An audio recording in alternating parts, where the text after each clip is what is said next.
Welcome back to Drtidy. My name is Dr. Obaidulla Khalid, and today we'll be dealing with low backache. Out of 75 patients that I see every day, I think almost 30 to 40 patients are patients who come with low backache. And unfortunately, more often than not, we cannot identify the actual cause of low backache.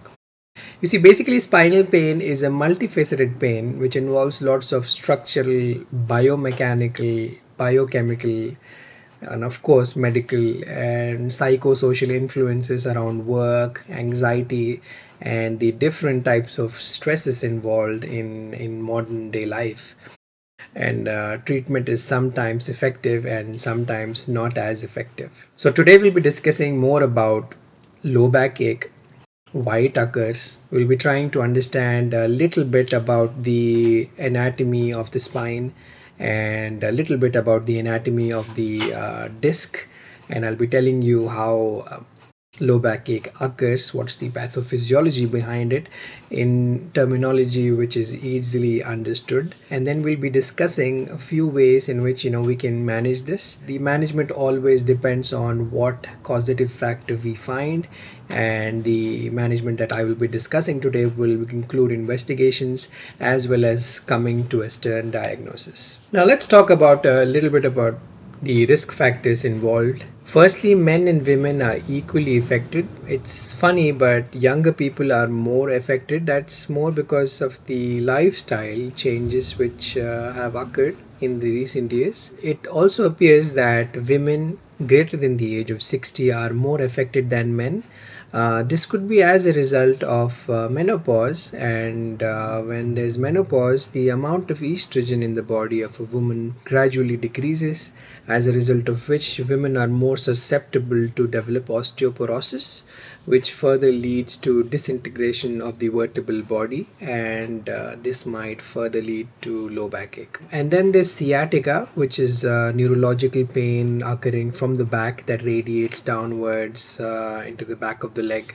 A lot of people experience numbness, tingling along with pain, and this is more common in the fourth and the fifth decades of life. And then cigarette smoking, obesity, weakness of the extensor muscles of the trunk when compared with the flexor compartment, and occupational risk factors such as lifting heavy objects, prolonged static work postures, for example, sitting at a computer desk for a long period of time, like we discussed the other day when we were talking about cervical pain and what we could do to manage the same. Occupations that involve simultaneous bending forwards and twisting.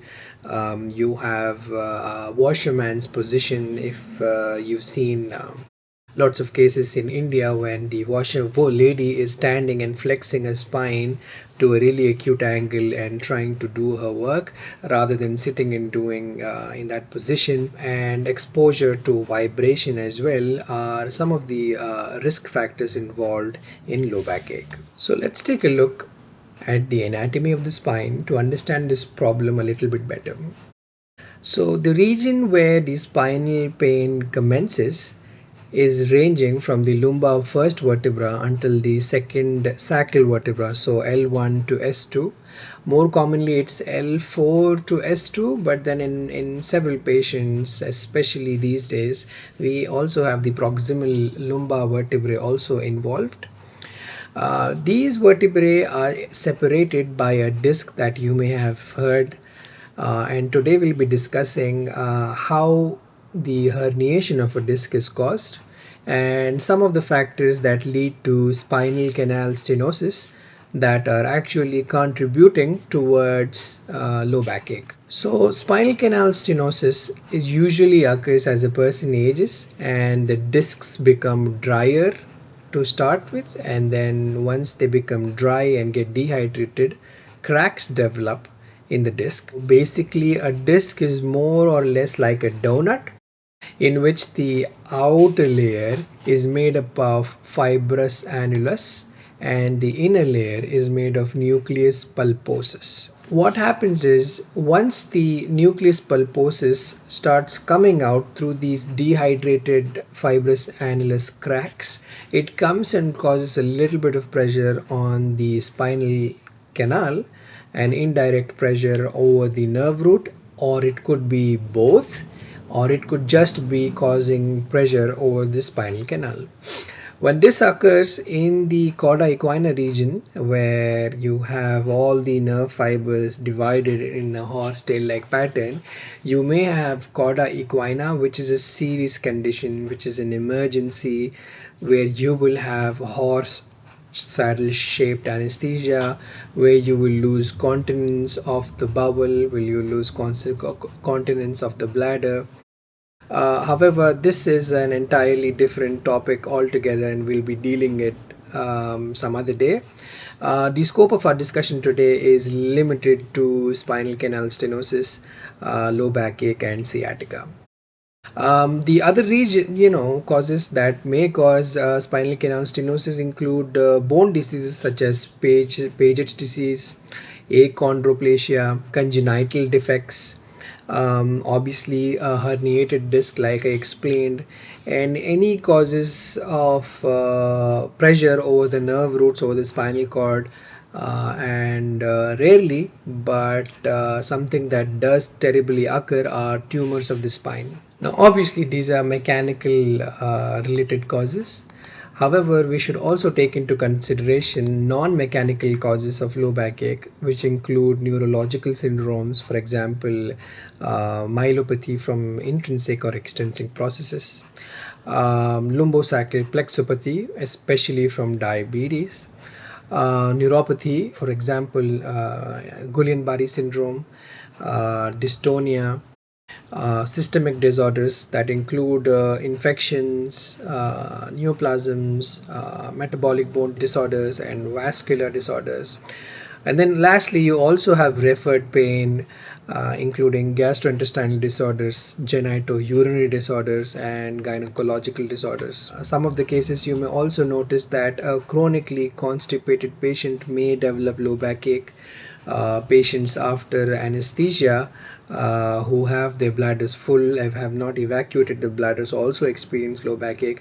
So as you can see, low backache is one of the most morbid conditions that may cause significant decrease in the quality of life, but it, although being a disability that is carried around for a really long time, it's something that can still be treated well. So what are the diagnostic strategies that we use? Obviously, when you come with low backache, the first thing that we'd like to see is getting an X-ray done of the lumbar spine. We generally go for an AP view and a lateral view. Two views are required for them to diagnose. Also, it's important to note that sometimes nothing significant may be noted on an X-ray. So your doctor may also order either a CT or an MRI to come to a specific and stern diagnosis. Sometimes when the degree of prolapse is not as much, however, the symptoms that you have are not proportionate to the findings that are present on your imaging CT scan or MRI. In that cases, we go ahead with myelography. We also do an EMG if required. Coming to the management. So let's discuss treatment options a little bit. Firstly, you have non-operative treatment for patients who come with low backache, which is not of debilitating character. Firstly, you start the treatment with NSAIDs, which are non-steroidal anti-inflammatory drugs. You start with simple stuff. You start with paracetamol and then move on to giving the patient brufen. And then a few days later, if the pain doesn't subside, we try a range of physiotherapy as well as increasing the dose a little bit. We give aceclofenac, diclofenac, meloxicam, and piroxicam. We also give the patient muscle relaxants if you notice in physical examination that he has got a little bit of spasm of the muscles around the lumbar vertebrae. One of the most common drugs that is used is thiocolchicoside. Sometimes, some patients may have a lot of pain which may not necessarily be correlating with the type of imaging done, the findings on the imaging. So we have neuropathic pain analgesics like gabapentin that I used. We sometimes go ahead and also use tricyclic antidepressants, and obviously the last modality that we'd like to touch because of its addictive nature are opioid analgesics. The management differs in three phases, which are primary, secondary, and tertiary. In primary phase, we do physical therapy for 6 weeks. We see if the soft tissue around the joint starts healing and getting better. The secondary management is involved, that is education of spine care. We tell you what's the best mechanism in which you can correct your posture while you're doing your work. An active exercise program is recommended for the subacute phase, which is about 6 to 12 weeks, where physical therapy driven goals are present to achieve pre-injury levels of maintenance, and then just trying to aim that the patient is not disabled anymore by this pain.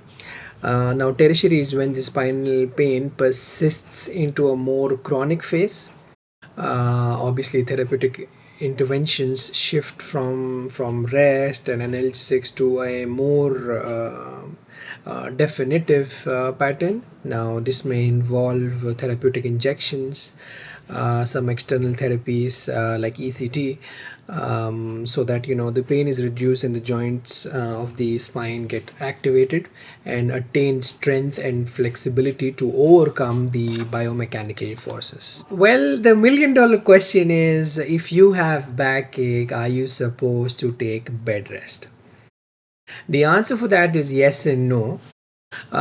If the pain is really debilitating in nature and it is causing significant morbidity to your lifestyle and your quality of life is really decreased and you're not able to do your activities, then yes, I mean, you can take bed rest for a few days. But then you have this younger age group who are sitting on the computer for a really long period of time and develop backache, or we have Uber drivers who come. A lot of my patients are Uber drivers who drive for more than 8 to 10 hours a day. In these cases, bed rest may not necessarily be the treatment. These people require a change in the lifestyle, beginning with physiotherapy, an activity and exercise that they can take up, and swimming is by far the best exercise for your spine because you are trying to straighten your spine for a longer period of time, and then you are battling against the currents of water. So this also increases the tone and sets your posture right. So yes, swimming is one of the best exercises, but scholars today and a lot of academics do promote an active lifestyle. Even though you have pain, taking a couple of painkillers and continuing your physical activity until the pain goes away. Eventually it will. For some cases, when it prolongs for a little bit longer and you may require extra support in physiotherapy, we are here to help you and support you. Obviously topical treatment is available, which is available over the counter. You may apply diclofenac ointments, which are good. Some people are really happy with hot fomentation, which can be done.